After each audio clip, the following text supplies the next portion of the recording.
స్వేచ్ఛ కేసులో పూర్ణం చంద్రని అరెస్ట్ చేయడం జరిగింది. ప్రస్తుతం రిమాండ్‌కి తరలించారు. మనతో పాటు ఏసీపీ రమేష్ కుమార్ ఉన్నారు. ఎటువంటి కేసులు పెట్టాడు? యాక్సెప్ట్ చేశారా మీరు? ఏదైతే అతను యాక్సెప్ట్ చేయడం జరిగిందో ఎటువంటి కేసులు పెట్టారు?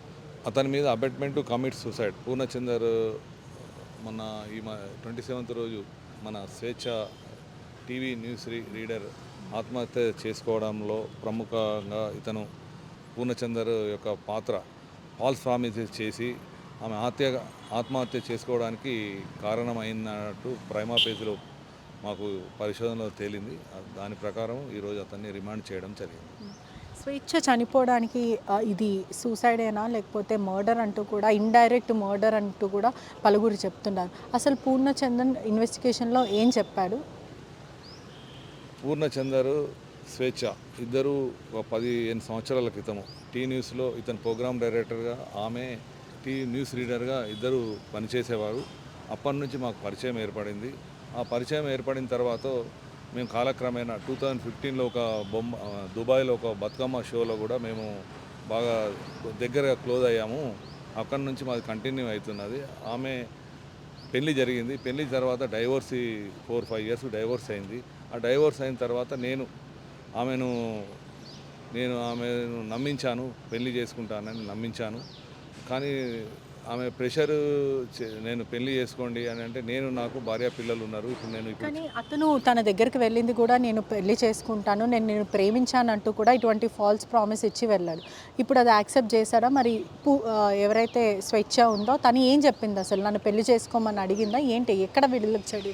అదే పెళ్లి చేసుకోమని అడిగినారు. ఫాల్స్ ప్రామిసెస్ ఏదైతే ఫాల్స్ ప్రామిసెస్ చేశారో ఇతను అతని చేయలేకపోయారు. ప్రామిసెస్ను ఫుల్ఫిల్ చేయలేకపోయాడు. ఇతని లస్ట్ను ఫుల్ఫిల్ చేసుకున్నారు. కానీ అతని యొక్క ఆమె యొక్క ఏదైతే కోరిక ఉందో ఆ కోరికను ఇతను నెరవేర్చలేకపోయినారు. మరో విషయం కూడా నిన్నటి వరకు చూస్తే వాళ్ళ కుటుంబ సభ్యులు కూడా అనేక ఆరోపణలు చేస్తున్నారు. ఇతని వల్లనే స్వేచ్ఛ చనిపోయింది, స్వేచ్ఛనే కాకుండా ఇంకా చాలామంది అమ్మాయిలను కూడా మోసం చేశాడంటూ కూడా కుటుంబం ఆరోపిస్తుంది. ఈరోజు కూడా వాళ్ళ కూతురు ఒక స్టేట్మెంట్ ఇవ్వడం జరిగింది. బ్యాడ్ టచ్ చేశాడు, చాలా అసభ్యంగా నాతో ప్రవర్తించాడని. దాని మీద కూడా కేసులు చేశారా? అది కేసు పరిశోధనలో ఉంది.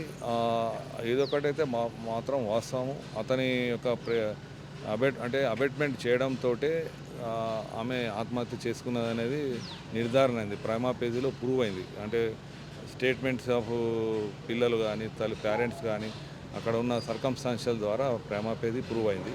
ఫర్దర్ ఇన్వెస్టిగేషన్ కూడా జరుగుతుంది, డీటెయిల్గా జరుగుతుంది. ఇంకెవరెవరైతే స్టేట్మెంట్స్ ఉంటాయో ఆ స్టేట్మెంట్స్ మీద కూడా ఇంకా ఏమైనా కేసెస్ నమోదయ్యే అవకాశం కూడా ఉంటుంది. స్వేచ్ఛ కూతురు కూడా అనేక ఆరోపణలు చేస్తుంది, ఫిజికల్ అబ్యూస్ అని కూడా. దాని మీద ఏం చెప్తారు? అది కూడా ఏదైతే చట్టంలో ఏదైతే ఉంటుందో ఆ చట్టంలో ప్రతిదీ తీసుకోబడుతుంది పరిగణలోకి. దాని ప్రకారం చట్ట ప్రకారం చర్యలు తీసుకోబడతాయి. మరో విషయం కూడా, ఎవరైతే పూర్ణచందన్ ఉన్నాడో వాళ్ళ భార్య కూడా మా భర్తకి ఎటువంటి సంబంధం లేదంటూ కూడా తను వ్యాఖ్యలు చేస్తుందంటూ కూడా సమాచారం వస్తుంది. వీళ్ళ కుటుంబాన్ని కూడా ఏమైనా ఇన్వాల్వ్ చేసే అవకాశాలు ఏమైనా ఉన్నాయి? We don't have idea. దాని గురించి మాకేమీ ఇది రాలేదు. ఇతను మాత్రమే వాళ్ళ తండ్రి ఉన్న సర్కమ్స్టాన్షియల్ విట్నెసెస్ పూర్ణచందరే ఆత్మహత్య చేసుకోవడానికి స్వేచ్ఛ ఆత్మహత్య చేసుకోవడానికి కారణమైనారు. అది కూడా ప్రైమా పేజీలో ప్రూవ్ అయింది. ప్రిలిమినరీ ఇన్వెస్టిగేషన్లో పూర్ణచందన్ ఏం చెప్పాడంటే, ఈజీ ఫీలింగ్ గిల్టీ ఇదంతా చేసినందుకు ఏమైనా చెప్పాడా, లేకపోతే నేను నిర్దోషిని, నాకు తను చనిపోవడానికి ఎటువంటి సంబంధం లేదన్నాడు? లేదు, అతను కన్ఫెస్ అయ్యాడు. నేను చేసింది తప్పు, ఆమె సూసైడ్ చేసుకోవడానికి కూడా నేను కూడా ముఖ్య కారకుని అని అతను మా ముంగట చెప్పడం జరిగింది. అంటే ఎందుకు పెళ్లి చేసుకోమంటే మొహం చాటేశాడని మీరు అడిగారా? అడిగాము. భార్యాభర్త, తనకు భార్య ఉంది, నేను ఇద్దరిని చూసుకుంటాను అన్నాడు. కానీ ఆమె ఇప్పుడు అది మంచిది కాదు, మనం ఏదైనా ఒక దాన్ని డిసిషన్ తీసుకోవాలన్న మధ్యలో గొడవలు స్టార్ట్ అయినట్టున్నాయి. ఆ గొడవలలో ఇతను ఆమెను హార్ష్గా బిహేవ్ చేయడము అవి జరిగి ఉన్నాయి. అతను చెప్పారు, కన్ఫెషన్ చేశారు. దాని ప్రకారం ఆమె మనసు వెక్స్ అయిపోయి, శరీరం మీద మన జీవితం మీద వెక్స్ అయిపోయి హ్యాంగింగ్ చేసుకుంది. అంటే ఈ బలవన్మరణానికి పాల్పడక ముందు కూడా వీళ్ళిద్దరు కలిసి గుడికి వెళ్ళారు, ప్రయాణం చేశారు. ఆ సమయంలో ఎక్కడైనా గొడవ జరగడం లేకపోతే ఇంకేదన్నా, ఎందుకంటే కుటుంబం కూడా తినని చంపేయడానికి కూడా ప్రయత్నించి అనేకసార్లు హామ్ చేయడానికి పూర్ణచంద్రను అడ్డు తొలగించుకోవడానికి కూడా ప్రయత్నించారంటూ కూడా కుటుంబం ఆరోపిస్తుంది. మాకు during the course of investigation అంటే కన్ఫెషన్ చేసేటప్పుడు అతను చెప్పారు. లాస్ట్ ఒక 10 days బ్యాక్ మేము అటు అరుణాచలం వెళ్ళి అక్కడ దర్శనం చేసుకొని రిటర్న్లో వచ్చేటప్పుడు కూడా మాకు తినేటప్పుడు హోటల్లో గొడవ జరిగింది. ఈ అమ్మాయి స్వేచ్ఛ పెళ్లి చేసుకోమని నన్ను అడిగితే నేను చేసుకోనని కరాఖండిగా చెప్పాను. అది బాగుండదు, నాకు మళ్ళీ నాతోటి కొంచెం గొడవ జరిగిందని చెప్పాడు అతను. అంటే ఈ కేసులో కూడా పొలిటికల్ హస్తం ఉంది, కేసుని తప్పుదోవ పట్టిస్తా అంటూ కూడా ఒక పుకారులు బయట తిరుగుతున్నాయి. దాని గురించి ఏం చెప్తారు? సమగ్ర విచారణ జరుగుతుందా? పక్కా చట్టం తన పని తాను చేసుకుపోతుంది. ఇన్వెస్టిగేషన్ పరిశోధన భౌతిక మౌఖిక సాంకేతిక ఆధారాల మీద ఇన్వెస్టిగేషన్ కొనసాగుతుంటుంది.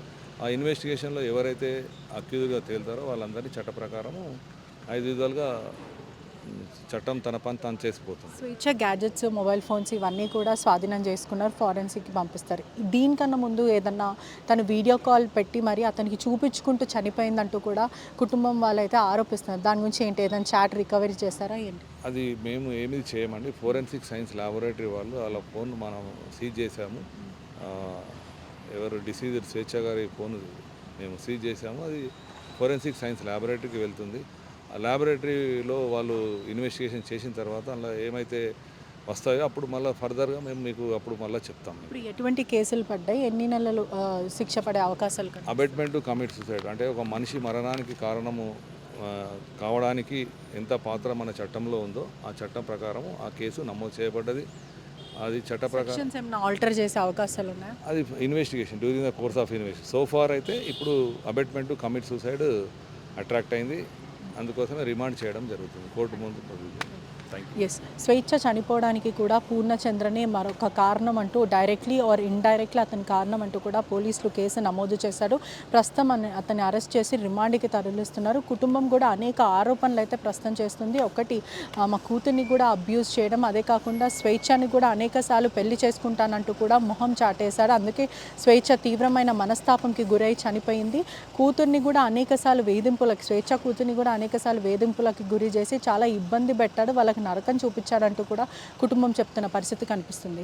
అసలైన తొలి వెలుగు. ఫాలో వాట్సాప్ @తొలి వెలుగు official.